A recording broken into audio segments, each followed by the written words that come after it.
Hola, ¿qué tal? Buenas noches, feliz viernes para ustedes, bienvenidos, esto es Zona Franca. La Selección Colombia de fútbol es una de las pocas cosas que une a la mayoría del país y tras unos mundiales de Brasil, por ejemplo, y el de Rusia, la confianza de los hinchas volvió.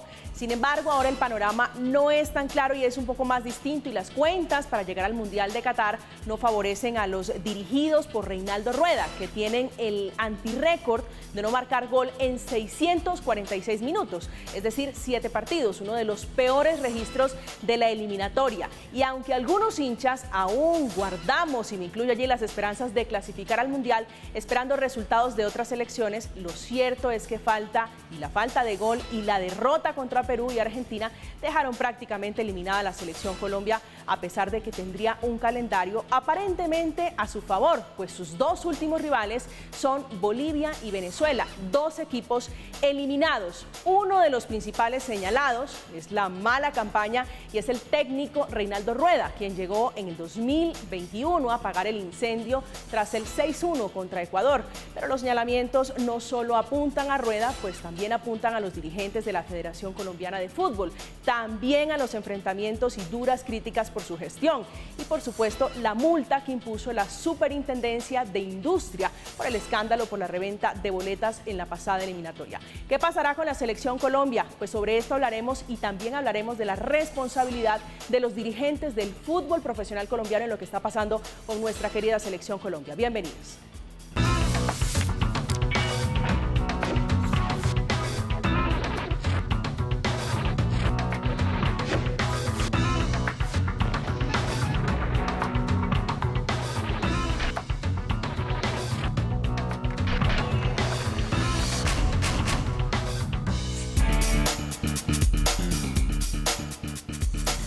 Pues llegamos a final de semana y un poquito más reposados vamos a tratar de entender lo que está pasando con la selección, con los dirigentes del fútbol profesional colombiano, que a propósito a finales de marzo se reanudará la eliminatoria en la que se definirá cuáles son los 4 equipos que van directamente al Mundial y uno al repechaje. Sin embargo, los rumores y especulaciones no paran alrededor de la Selección Colombia. Está esta noche con nosotros para hablar de la Selección Colombia, aquí de la realidad, Alejandro Pino, que es director de Publímetro y periodista de la titular de Red Más Noticias. Bienvenido, Red Más, el canal Red Más, bienvenido Alejandro a este espacio. Hola Camila, muchas gracias por la invitación y es un placer estar con estos compañeros en esta mesa. El gusto es nuestro, completamente honrada de compartir esta mesa con ustedes. Paula Fresneda, que ya ha estado en esta mesa, periodista deportiva de RTBC. Paula, buenas noches, bienvenida. Camila, un gusto estar con ustedes, muchísimas gracias de nuevo por la invitación y bueno, yo también tengo esperanza de que podamos clasificar, todos gana más la ilusión que cualquier otra cosa. Todos estamos haciendo fuerza. Marden Devia, que es narrador y periodista deportivo de Antena 2, bienvenido a Zona Franca.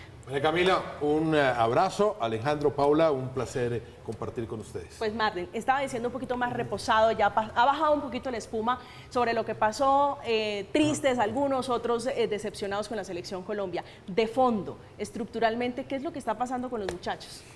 Bueno, yo creo que lo primero que tenemos que hacer, María Camila, es volver a nuestras raíces, cuando éramos felices clasificando al Campeonato del Mundo.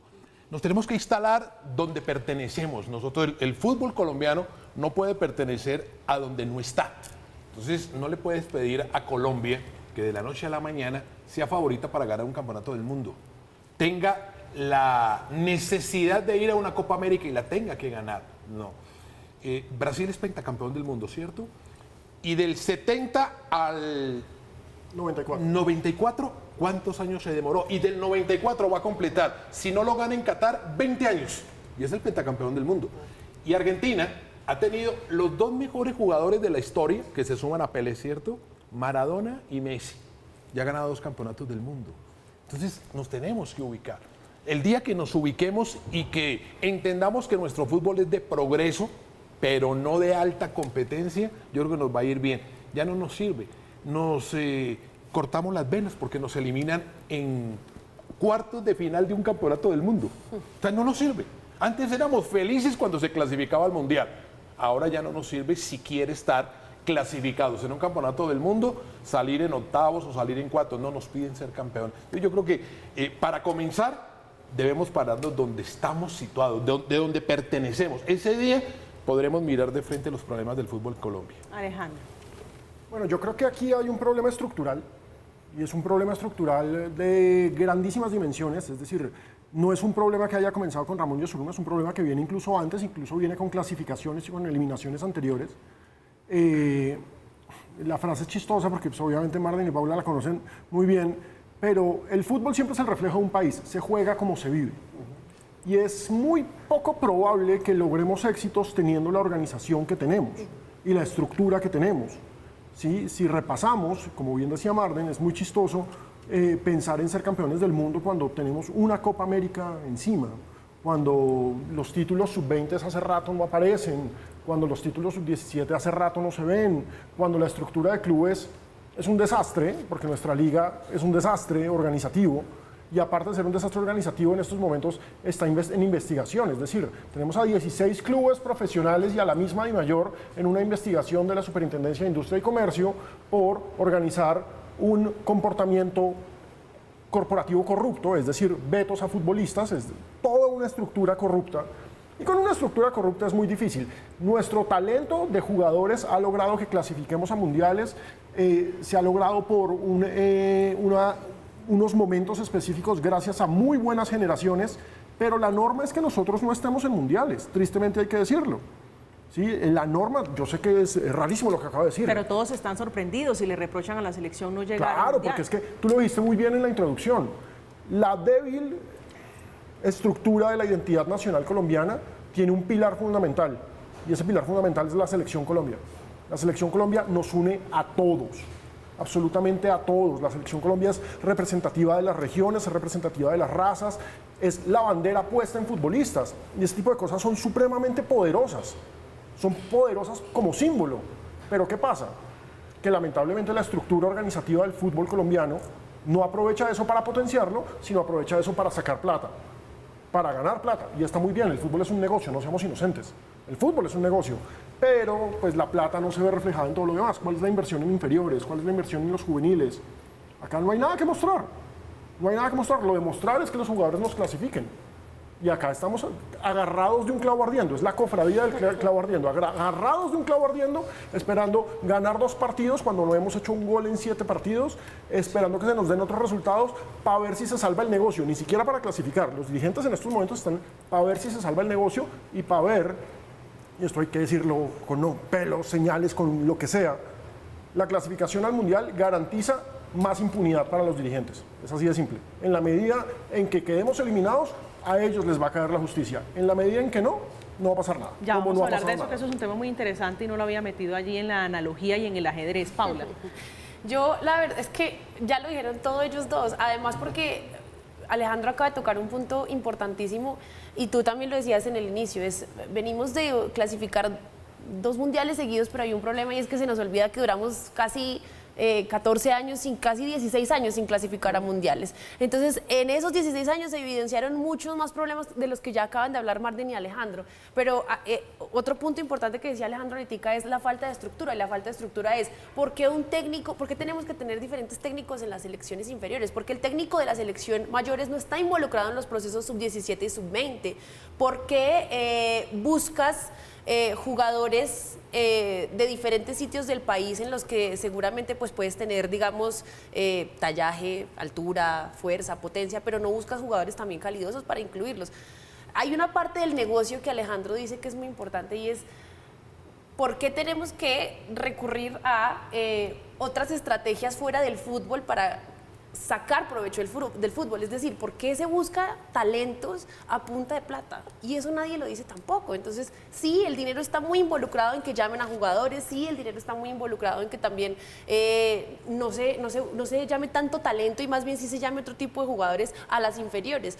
Y lastimosamente, pues todo esto nos está afectando y la falta de estructura es lo que hace que pilar a pilar se derrumbe todo lo que hemos visto en Selección Colombia. Ahora, mira, han visto que tocamos todos el tema estructura y vale la pena a los televidentes. ¿Qué es un fútbol estructurado? Es muy simple. En Argentina hay una pirámide, ¿no es cierto? La AFA. Ajá. Y la AFA maneja absolutamente todo. No hay división aficionada ni división profesional. No, es una pirámide que tiene un presidente, bien regular o mal, ellos tienen esa pirámide. Ojo, y son igual o más chuecos que los No, No, son mucho más chuecos que los nuestros. Chuecos corruptos. Sí, claro. Pues el presidente que manejó el fútbol en Argentina durante 40 años le llamaban el padrino.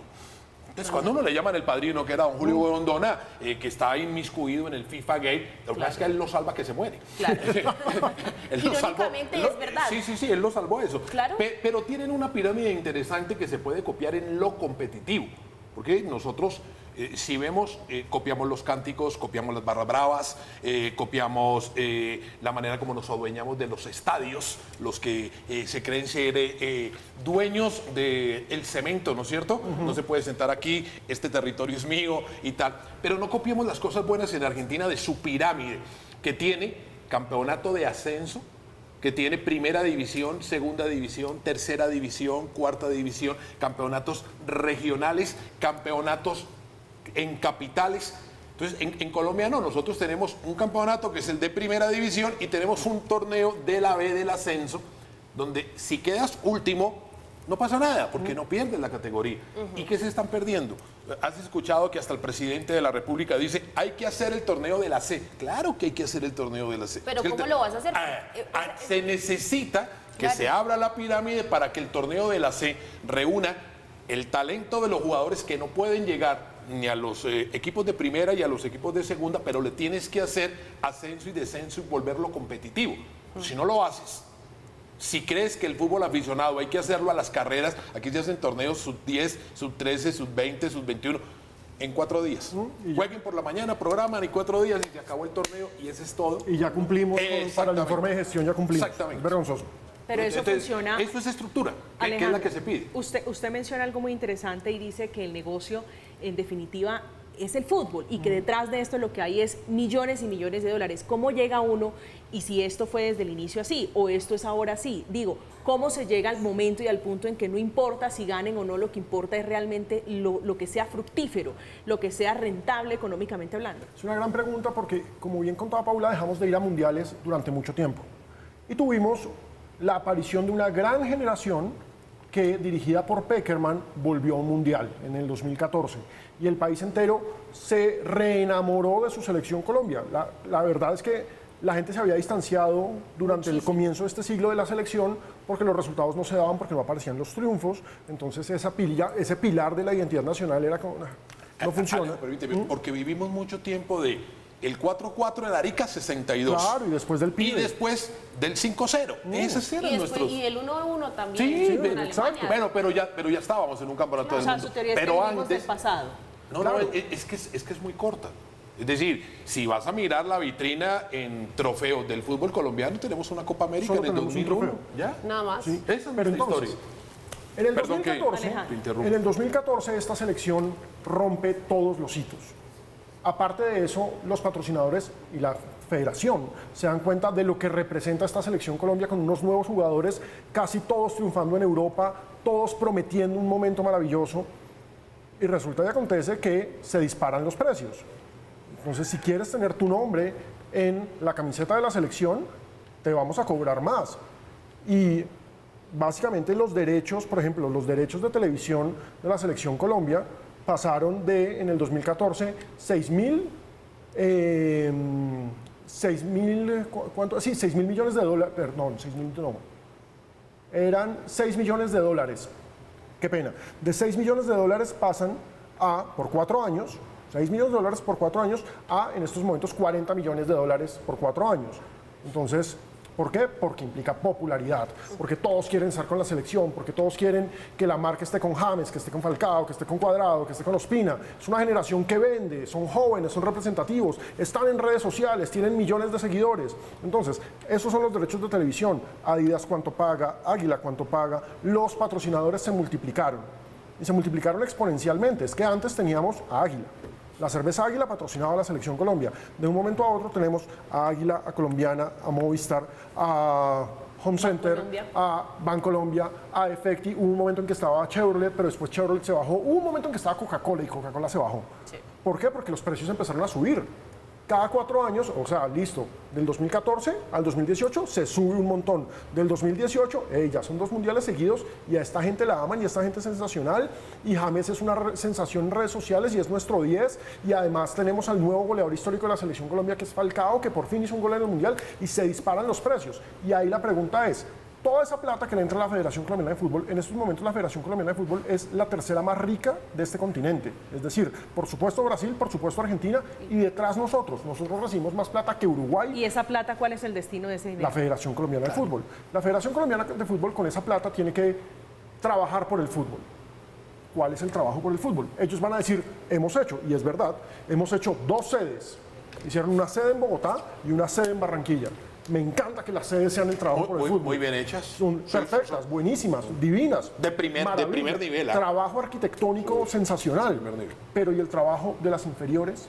A ver, duramos 8 meses sin técnico después de que salió Queiroz para ahorrarnos una plata. Estás cobrando $10 millones al año por los derechos de transmisión de la selección y no tienes para pagar un técnico durante 8 meses. ¿En serio? ¿Dónde está la plata? Y entonces uno tiene que mirar los informes de gestión. Y entonces en los informes de gestión pasan cosas bellísimas, ¿sí? Porque aparecen cosas, rubros, pues, a mí me encanta. Un rubro, desarrollo del fútbol. Entonces, ok, ¿qué es desarrollo del fútbol? Desarrollo del fútbol es que le dan una plata determinada a la DiFútbol, Álvaro González Alzate, y con esa plata se supone que están trabajando las ligas. ¿Qué hace Álvaro González Alzate? Garantiza los votos de las 32 ligas del país. ¿Sí? Y con esos votos de las 32 ligas del país les manda uniformes, les manda balones, pero organización son los torneos que dice Martín, torneos de 4 días. En un torneo de 4 días, ¿qué proyecto hay? No, esto hay que mostrar qué hacemos para los informes de gestión. Resulta y acontece que la SIC sanciona por corrupción, porque organizaron un cartel de reventa de boletería. La SIC lo demostró en 2 instancias, no existe la tercera instancia, pero podríamos decir que es una tercera instancia. Lo demostró. Organizaron un cartel de reventa de boletería en las oficinas de la Federación Colombiana de Fútbol. Le pusieron una multa de 16.000 millones de pesos a la Federación Colombiana de Fútbol y eso lo pasaron como un rubro de inversión de inversión del fútbol. Ellos mismos pagando con el dinero del fútbol la corrupción. La Federación pagó las multas de Yesurum, de González Alzate, de todos los dirigentes implicados en esto. La Federación los pasó y cuando le pasan el informe de gestión a los clubes, que son por decir algo los socios, que son los que tienen que aprobar esos informes. Ah, sí, claro. ¿Por qué? Porque se reparte plata. A todos los dirigentes les reparten plata. Y cuando tú preguntas dónde está la plata, tienes que mirar el BM nuevo del dirigente, la finca nueva del dirigente, el Mercedes nuevo del dirigente. Y mientras tanto, a los futbolistas los vetan, a los futbolistas no les pagan los sueldos, no hay inferiores. El Atlético Bucaramanga canceló sus divisiones inferiores este año. Un club profesional no tiene en estos momentos divisiones inferiores. Es como... Pero plata hay, obviamente, plata hay, reparta, pero no se ve en el fútbol. Paula. Sí, no, eso que dice Alejo también es bastante cuestionable porque es cuál es el papel o el rol del jugador de fútbol en el país y no existe y por eso también se ha llegado al punto de por qué la Superintendencia de Industria y Comercio y por qué todo el mundo está encima ahorita de la DIMAYOR, que era lo que mencionaba Alejandro, pues mostrando que hay 16, ¿cuántos equipos? 16. Están 16. Hay 16 equipos. Hay un preacuerdo con 12, pero con 4 no llegaron a preacuerdo con la SIC, entonces esos 4 tienen que responder. Que vetan a los jugadores de fútbol. Y pasó, por ejemplo, me acuerdo de un caso clarísimo, Johnny Ramírez. Johnny Ramírez tuvo problemas con el Boyacá Chicó y resultó vetado, y si no es porque Millonarios lo saca en 2011, creo que fue. Fue en 2011. Claro, en 2011 él no hubiera podido volver a jugar fútbol. Le ha pasado a muchísimos más jugadores de fútbol y acá el futbolista no importa, porque lo que realmente importa es el papel del dirigente y lo que decían ellos es verdad, o sea, no se tiene no se tiene en cuenta la opinión del futbolista, no se sientan con el futbolista a decirle, oiga, ¿qué opina usted de la organización de los torneos? Que es por lo menos lo que estamos viviendo ahorita, porque resulta y pasa que tenemos un torneo de más de 50 fechas con un mundial que es a final de año y se supone que también hay torneos internacionales y está la Superliga y está la Copa Colombia y está, bueno, el torneo de la B. Pero ellos no se sientan y les preguntan, ¿ustedes qué opinan? No, porque lo que importa es la plata que le dan tanto a la DIMAYOR como a la Federación Colombiana de Fútbol por la transmisión de sus derechos. Y lastimosamente, aunque la gente no lo vea, la DiFútbol trabaja a su manera, aparte de lo que trabaja la Federación Colombiana de Fútbol y la DIMAYOR. ¿Que son hermanos todos? Sí, pero cada estructura es totalmente diferente y cada estructura la maneja una persona diferente. Entonces, para que esas 3 organizaciones se pongan de acuerdo, Ahí es como, bueno, ¿y cómo vamos a hacer? Y ahí sale la plata.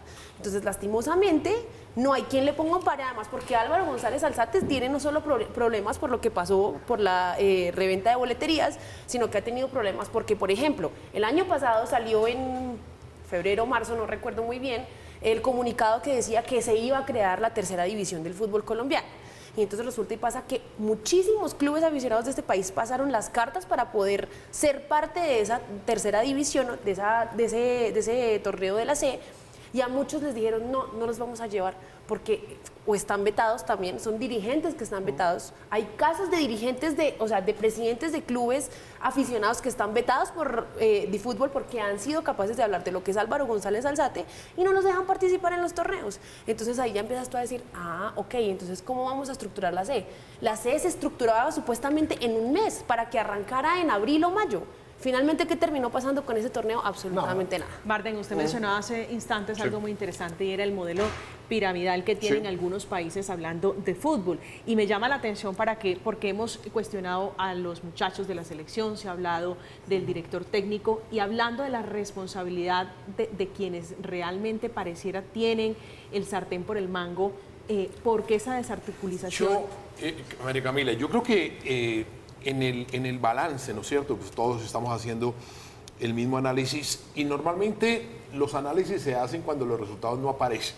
Cuando estamos clasificados y cuando el equipo está arriba, normalmente no se tocan este tipo de temas. ¿Por qué se habla hoy de Colombia? Porque está al borde de la eliminación, ¿no es cierto? Porque aquí, entre otras cosas, siempre nos han vendido que la eliminatoria más dura del mundo es la Sudamérica. Y yo le voy a simplemente exponer que mi teoría es totalmente distinta. La historia nos ha mostrado que juegan 10 equipos, ¿cierto? En Sudamérica. Brasil y Argentina van a todos los mundiales, siempre. Y ganan siempre el primer o segundo lugar. Quiero ver una eliminatoria donde no esté Argentina primero. Hay dos coleros eternos en la eliminatoria. Colombia fue segunda rumbo a Brasil 2014. Toda regla tiene su excepción. Claro. Pero normalmente uno dice, vamos a jugar 10 equipos en Sudamérica. Los dos primeros son Brasil y Argentina. Y hay dos que siempre juegan y están en el último lugar, Bolivia y Venezuela, históricamente. Clasifican 4 equipos directos y un repechaje. O sea que tenemos que hacer prácticamente que un pentagonal o, si me apura, un hexagonal. Un hexagonal le permite a un equipo solamente ganando los partidos frente a sus rivales clasificar. Y no le estoy diciendo que le tiene que ganar ni a Brasil ni a Argentina, no.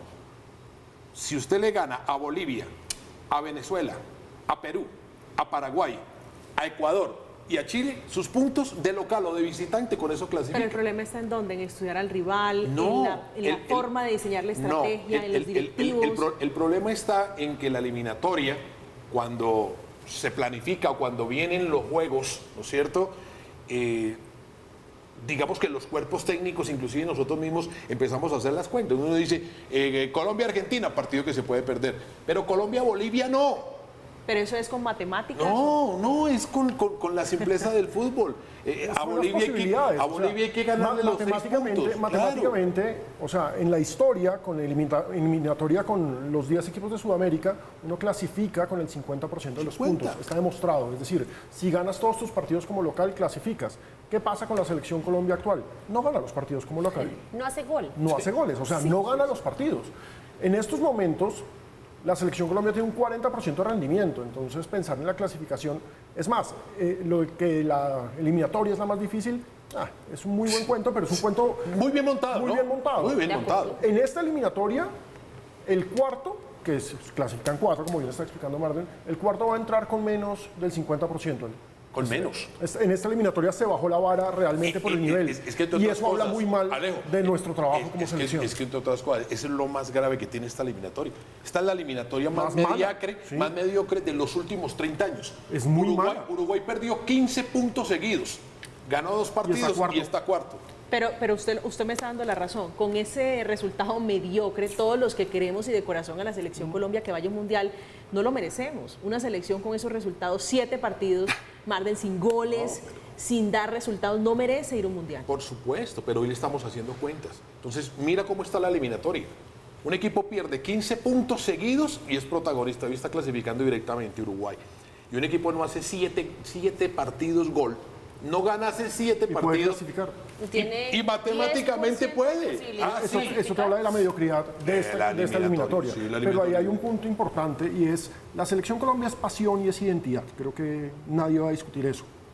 Todos estamos haciendo cuentas porque es pasión y es identidad. Pero al mismo tiempo, y esto es bueno contárselo a la gente, porque la gente es inocente y no suele... En su gran medida. En su gran medida. O sea, el hincha siempre va a ser inocente. Cuando uno le demuestra que el fútbol es un negocio a un hincha, Es que le el rompe hincha el es corazón. ajeno, el hincha es ajeno Claro, muchas veces a a estos. esos negocios. Totalmente. Usted dice todos están haciendo cuentas, sobre todo los dirigentes. No solamente los empujando y dirigentes, toda la industria colombiana está haciendo cuentas. Es que recordemos qué pasa cada 4 años cuando hay un mundial.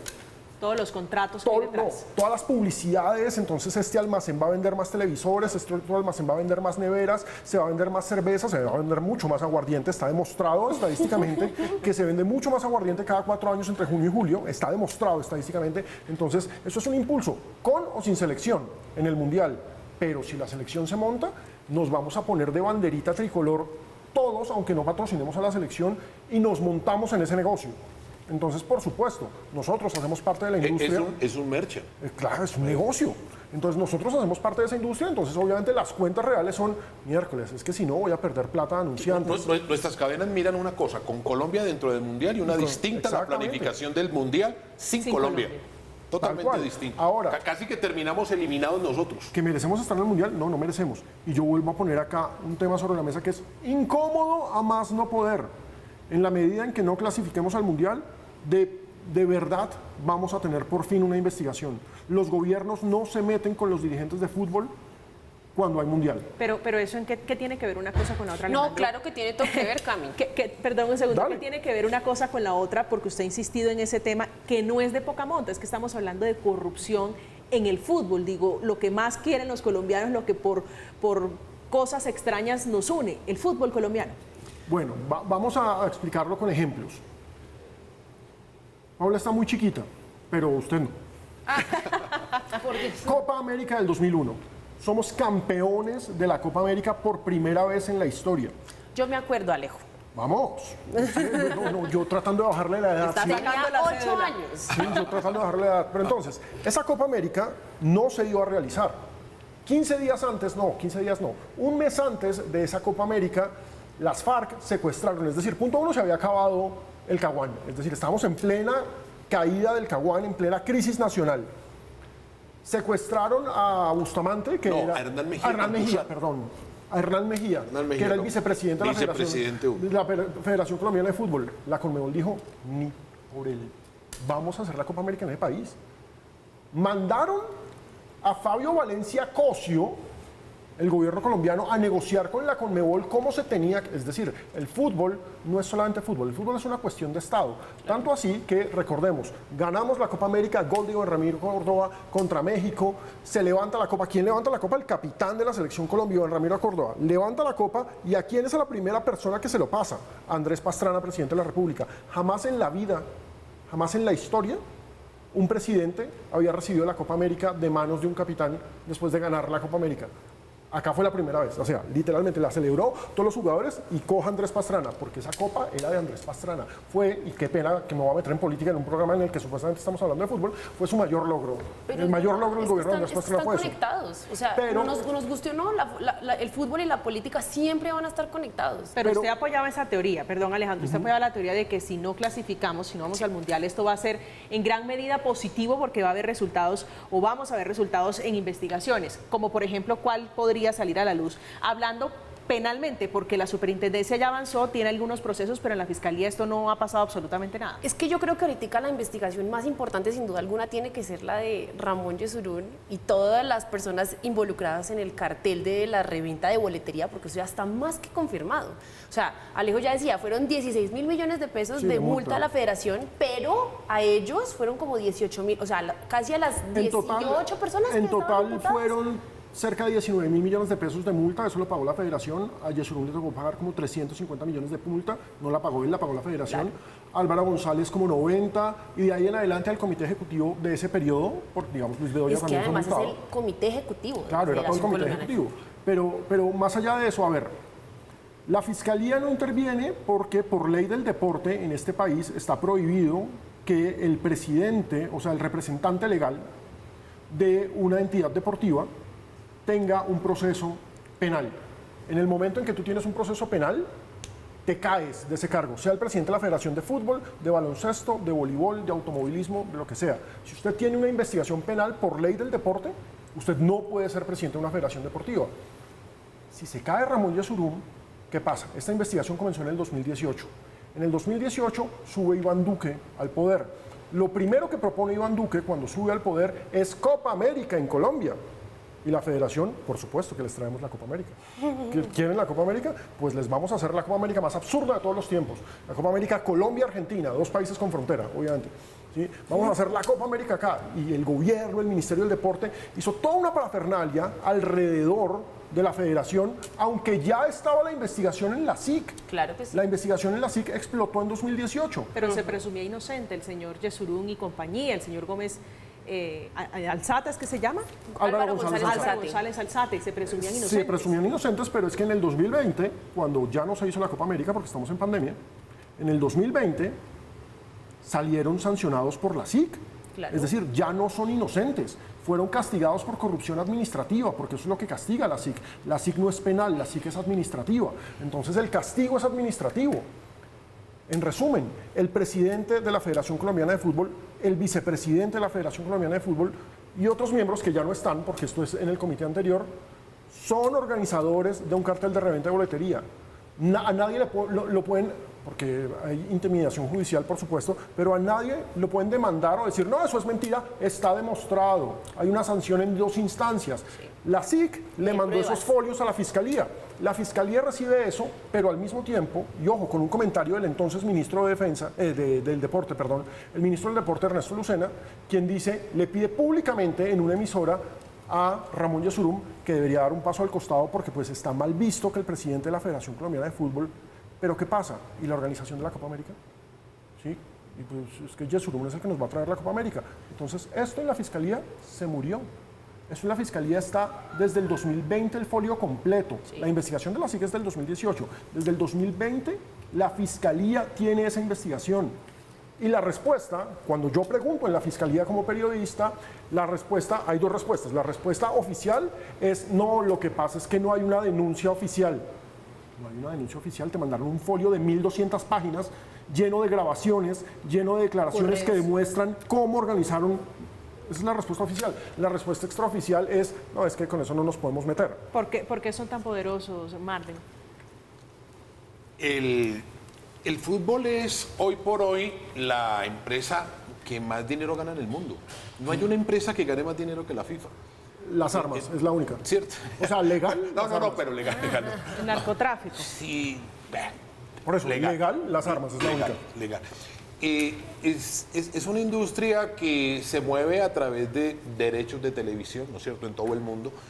Por eso se incrementan tanto los torneos. De patrocinadores Claro, Infantino lleva una campaña de hacer un campeonato del mundo cada 2 años, ya no lo quieren cada 4 años, necesitan que entre más, ya no quieren hacer un campeonato, el campeonato del mundo se hacía con 16, después se pasó a hacer 24, de 24 pasamos a 32 y el año entrante, porque Alejandro dice, íbamos a hacer una Copa América entre Argentina y Colombia, casi 10.000 kilómetros de distancia entre Buenos Aires y Bogotá, pero en 3 años vamos a hacer un campeonato del mundo entre Canadá, Estados Unidos y México. Con 48 equipos. Con 48 equipos. ¿No es cierto? Entonces, más equipos es más derechos de televisión, equipos, es más derechos, más gente. Más plata. La Champions, por ejemplo, le entrega por participar a un equipo como el Sheriff. Sheriff fue la gran sensación de la primera ronda de la... Entonces aquí en Sudamérica decimos, le subieron $1 milloncito al campeón de Copa este año, va a ganar cerca de 18 millones. Sheriff se acaba de embolsillar $25 millones. Y es un equipo que tienen 2 personas que son los dueños de donde juegan, ahí juegan colombianos y tal. Pero te lo menciono para que mires el poder adquisitivo del fútbol, ¿no es cierto?, de lo que representa el fútbol económicamente. Si un equipo que no es como el Real Madrid, pero le ganó al Real Madrid en la Champions y le dieron $2,5 millones por ganarle al Real Madrid, que ese es el premio, más su participación, te puedes imaginar todo lo que entrega la UEFA en su torneo para los equipos que no son campeones, ¿no es cierto?, que es la Europa League, la Champions, los campeonatos del mundo, el fútbol femenino, el fútbol playa, el fútbol sala. Es que esto es todo un organigrama. Y eso que estos últimos tres son insignificantes al lado del fútbol masculino. No, pero por supuesto, Paula, pero es una industria. Esto es una industria. Pero de fondo, digo, con todo lo que nos está contando Alejandro, que conoce Pablo, y muy seguramente usted lo conoce, estructuralmente hablando de la corrupción que existe y que está aprobada por lo menos en la superintendencia, que le envía todo el expediente a la Fiscalía, ¿eso impacta, digo, en la pirámide hacia arriba, hacia donde quiera que estén los jugadores, impacta en los resultados que se están viendo en este momento? No, impacta en la estructura del fútbol. Porque estos episodios, Alejandro también es veterano, nosotros hace rato recorremos, no es la primera vez que pasa. Y como el fútbol no es una isla distinta a lo que pasa en el país, aquí hay 10.000 millones de investigaciones de todo, ¿no es cierto? Aquí con la facilidad de que Minty esconde 70.000 millones de pesos, no sabemos dónde está, es exactamente lo mismo y todo termina en vencimiento de términos. Eso es la palabra más fácil que se maneja en este país. También se da en el fútbol. No, en todas las actividades. Yo voy a agregar una cosa que es, por ejemplo, es que tenemos muy mala memoria, es un problema nacional. En 1996, el presidente de la Federación Colombiana de Fútbol terminó preso por su vinculación en el proceso 8000, Juan José Bellini. Juan José Bellini se demostró que había recibido plata del cartel de Cali, de los hermanos Rodríguez Orejuela, y terminó preso. Entonces, el fútbol suele llamar plata, porque el fútbol es infinitamente popular, el fútbol genera identidad, y tú preguntas, es una gran pregunta, ¿por qué son tan poderosos? La primera respuesta es lo que se Marden, por plata, pero lo segundo es por identidad. Acá puede venir el presidente de la Federación Internacional de Natación, y no nos damos por enterados. Viene y va a haber alguna cosa. Si viene Gianni Infantino, el presidente de la República va a recibir. Pero usted me da la razón en algo que estoy pensando, y es, son poderosos más no intocables. Ya hay un antecedente con el proceso 8000. Son poderosos más no intocables. La verdad es que eran intocables antes del FIFA Gate. Hermoso. Digamos que lo de Juan José Bellini fue un episodio supremamente particular, porque es que en nuestro fútbol, la relación de fútbol y narcotráfico, que es, pues, digamos que uno de los temas en los que yo me especializo, la relación de fútbol y narcotráfico en Colombia fue tan fuerte y tan profunda que el episodio más visible fue ese. Es decir, el presidente de la Federación Colombiana de Fútbol terminó preso por sus vínculos con el cartel de Cali. Pero pues repasemos la cantidad de clubes que tenían narcotraficantes detrás, con testaferros y demás. Ahora, eso era la guerra contra las drogas en Colombia, nuestra versión de la guerra contra las drogas. En estos momentos, su forma de ser intocables es sus vinculaciones políticas. ¿Por qué? Porque el fútbol da poder. Entonces, en el organigrama del fútbol colombiano, básicamente desde el 2006, se empezó una práctica que es una práctica que me parece supremamente interesante y miedosa. Y empiezas a crear unas comisiones especiales para darle estatus al fútbol colombiano. Pero en últimas, lo que haces es blindarte. Entonces, creas una comisión arbitral sin árbitros. Pero en esa comisión arbitral tienes al ministro de Justicia, tienes a la Procuradora General de la Nación, tienes a un magistrado de la Corte Suprema, tienes a una magistrada de la Corte Constitucional. Empiezas a crear comisiones en las que vinculas a los personajes más poderosos del mundo judicial del país. Entonces, todas las demandas, esto porque comienza en el 2006, porque cuando nace la Asociación Colombiana de Futbolistas Profesionales, ACOLFUTPRO, iba a demandar, obviamente iban a demandar por sus derechos laborales. ¿Qué hizo Luis Bedoya en su momento? Acercó a estas personas para que todas las demandas se estancaran, para que las demandas, cuando subieran a una segunda instancia, inmediatamente un gran magistrado tenía que declararse impedido, buscando blindarse. Estamos en Zona Franca, vamos a hacer una pausa. Estamos hablando de fútbol, que de acuerdo con el más reciente ranking de la FIFA, que mide estadísticamente este tema, las selecciones nacionales de Colombia descendió en el puesto 19, una posición más baja de los últimos 9 años, lastimosamente. Vamos a hacer una pausa, en breve regresamos con más de la Selección Colombia.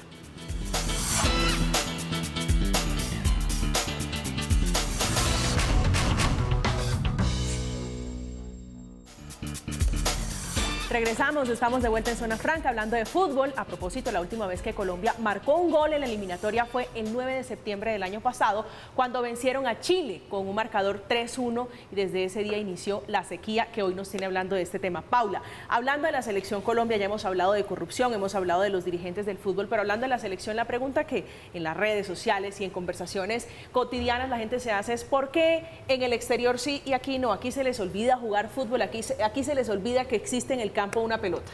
Yo creo que eso tiene que ver mucho con el tema de cuando se reúnen como equipo, qué van a hacer. O sea, de cómo el entrenador planifica los entrenamientos y de cómo los jugadores se integran a la selección Colombia. Porque es que una cosa es que tú vayas a jugar en Europa, caso de Luis Díaz, y empieces a tener y a conocer a todo tu equipo y juegues con ellos prácticamente cada tercer día. Y otra es que tengas una semana, menos de una semana de concentración. 4 días. Exactamente. Y en 4 días intentes planificar un partido de tal magnitud. O sea, para eso se requieren muchas cosas. Por ejemplo, la palabra proceso, que mucha gente hoy en día la odia, pero es una realidad. Los procesos son importantes. Por eso, por ejemplo, Luis Scaloni tiene quizá a una de las mejores argentinas de los últimos 20 años. Porque ha sido un proceso que se ha ido consolidando y llevan 29 partidos invictos. Pero acá nos gusta matar al entrenador porque sí, o sea, matarlo de palabras, a palabrotas, bueno, y a botellazos que además... No, de Peckerman, de Carlos y de Reinaldo. El problema es que, a ver, el problema de la crisis de Colombia no nace con Reinaldo Rueda y mucho menos con Carlos Queiroz. El problema de la falta de gol en Colombia viene con José Néstor Peckerman, porque es que José Néstor coge esta generación para Brasil 2014 y tiene un equipo hermoso. O sea, yo creo que ha sido la mejor selección Colombia que yo he visto en mi vida. Y clasificar de la forma en la que se clasifica fue idílico, ¿sí? Pero después empieza el proceso de Rusia y empiezas a ver las falencias, entonces empiezas a ver a un James que no tenía tanta continuidad, a un Falcao que se lesionaba mucho más, con mucha más constancia. Pasaban muchas cosas, había muchos factores. Y llegas a Rusia y te das cuenta que tu defensa central es el goleador del mundial de tu selección. Y ahí empiezas a decir, hay problemas de fondo y no tienes quien te genere juego. Se va Peckerman, llega Carlos Queiroz, que además llega también por intereses del presidente de la Federación Colombiana de Fútbol. Carlos, que a mí no me parece un mal técnico, pero lastimosamente no pudo ensamblar al equipo y hay otras cosas de fondo que pues la gente seguramente no sabrá nunca. Nunca jamás. Pero esto tiene... Y llega Reinaldo, Paula, y es difícil. Pero mira que acá, esa es una pregunta que nos hacemos todos y la hemos debatido en todos nuestros espacios. ¿Por qué Zapata a los 3 días con la misma pelota en el punto penalti, con Atalanta le entra por derecha, por izquierda, al medio, arriba y te hace 3 o 4 goles? Porque la parte mental también influye muchísimo. Por eso, mire que el debate es interesante, porque si genera o no genera es la misma pelota. A Zapata con el portero en el piso y Zapata le apunta al portero. Es que es así. Entonces, hay momentos en que uno dice, pero a ver, si este jugador, que es goleador, Muriel, que es un jugador, digamos, de medianía, no es un jugador de los que tenemos en el top, porque en otras cosas no los tenemos. En el top acaba de llegar Díaz. Después Cuadrado, y Cuadrado juega de lateral. Nuestro jugador en el campo top es un lateral. ¿Cierto? Porque nosotros no tenemos ni jugadores en el Real Madrid hoy, ni en el Bayern Múnich. Bueno, acaba de llegar a Liverpool. O sea, Luis Díaz y Cuadrado son los dos únicos jugadores en equipos top. ¿Y eso es algo excepcional? No, es que no pidamos lo que no tenemos. O sea, tenemos buenos jugadores. Hay jugadores en progreso, tenemos la esperanza de día, ¿no es cierto? Pero el gran estandarte del equipo jugó un campeonato del mundo muy bueno en el 2014 que fue James. Pero James Rodríguez, después del 2014 y que llegó al Real Madrid, se le olvidó que había que sostenerse en lo futbolístico. Y él se apartó del fútbol. Tenemos un jugador de fútbol de alta competencia, que es distinto a estar jugando hoy donde juega. Hoy juega en un campeonato que es de empresas, donde la mitad de... es una liga de empresas. No, perdóneme, es una liga de empresas. Y además el equipo es noveno de la Liga Catalina. No solamente el equipo. Noveno de 12 equipos. No, es que ¿por qué le digo yo a la gente donde me dice, ¿y usted por qué es tan atrevido en decir que es empresarial? Y no, es que es de empresas. El 50% de los jugadores que actúan en Qatar son hijos de empresarios, son jugadores que tienen el 50% de tiempo para jugar al fútbol porque es su hobby y el 50%, llevan 4, 5, 6 jugadores estrellas y crean un torneo en Qatar. Marden, perdóneme, le escuché bien, usted dijo exjugador. De alta competencia. Ojo a la palabra. ¿Qué es alta competencia? Jugar una eliminatoria. ¿En dónde está el pecado? Yo le resumo el pecado de Rueda muy simple.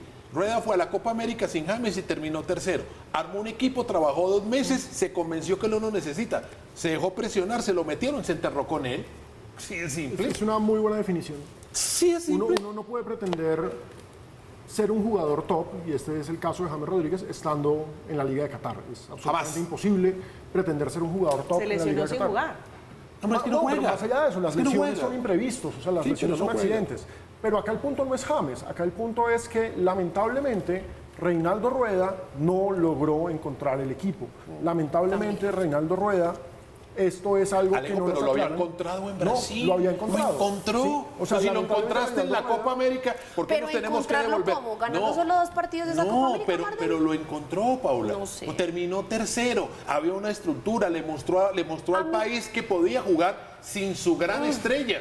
Pero lo mostró. ¿Quién fue el mejor jugador de No, Colombia no, ante yo- Perú? No, pero es que no lo individualicemos. Encontró un equipo. O sea, la Copa América nos encontró. Encontró un equipo, había una estructura. Si Colombia juega en el nivel de Copa América, hoy tendría 6 o 7 puntos más. ¿No es cierto? Ahora, la eliminatoria también viene con un piano que no se nos puede olvidar. Y es que para echar un técnico se pararon en el partido contra Ecuador y se pararon en el partido Tal cual. Y contra esa es Uruguay. una Entonces explicación que no nos perdimos da. Se llama- 6 puntos, ¿no? Alejandro lo dijo perfecto en Twitter, se llama karma. Ah. Ese es el gran karma. de Piano a Colombia. la espalda. A verse, y no solo contra No, Ecuador, pero contra eso Uruguay acá también. puntualmente. ¿Cuál es el Pararon. karma, Alejandro? Mira, básicamente estamos hablando de una selección Colombia que tenía la mejor defensa de la eliminatoria. Porque con Queiroz, a mí no me gustaba el equipo de Queiroz.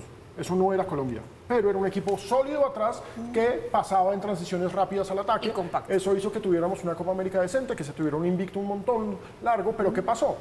Que Queiroz es un sargento. Queiroz no es Papá Peckerman.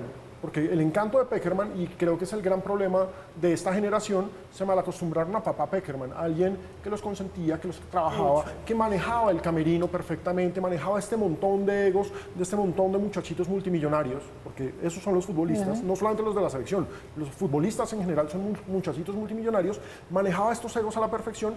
Llega Queiroz, que no maneja egos, que a la estrella del equipo la manda como extremo derecho, en donde se perdió. James Rodríguez lo mandó de extremo derecho. Sí. O sea, usted me juega por allá. Usted no es el protagonista del equipo. Aquí el protagonista es el equipo. Cuando James había sido el eje de la selección Colombia desde el 2014. James por allá parado en una esquina. Ok. Entonces, Cuadrado, usted ya no va a estar en esa esquina. Usted empezó a hacer cosas raras. Queiroz. Los jugadores se aburrieron. Y está clarísimo que se aburrieron. Y la demostración no lo tienen que decir. Nadie nunca lo va a aceptar. Van a salir a negarlo. En el partido en el que nos está ganando Ecuador 6-1 a la mejor defensa de la eliminatoria, 6-1, la cámara mostraba el banco y en el banco estaban los jugadores muertos de la risa. No se necesita más prueba que esa. O sea, te están metiendo 6-1 y tienes puesta la bandera del país. No me jodas. O sea, estás sacando al técnico. No tienes que decirlo, no tienes que salir en una rueda de prensa a decir, sí, queríamos sacar al técnico. No, estás muerto de la risa porque te están metiendo 6-1. La cámara buscaba el Banco de Colombia ¿Pero porque esto le es están... producto de la posición que le dio el técnico o de algo que viene de los jugadores? Eso es totalmente de los jugadores no querían más un sargento. Del sargento, del papá, ¿cómo le dice usted a Peckerman? Papá Peckerman. Papá Peckerman al sargento. Estamos en Zona Franca, vamos a hacer una última pausa para llegar a las conclusiones de lo que puede ser la suerte de la selección Colombia. Ya regresamos.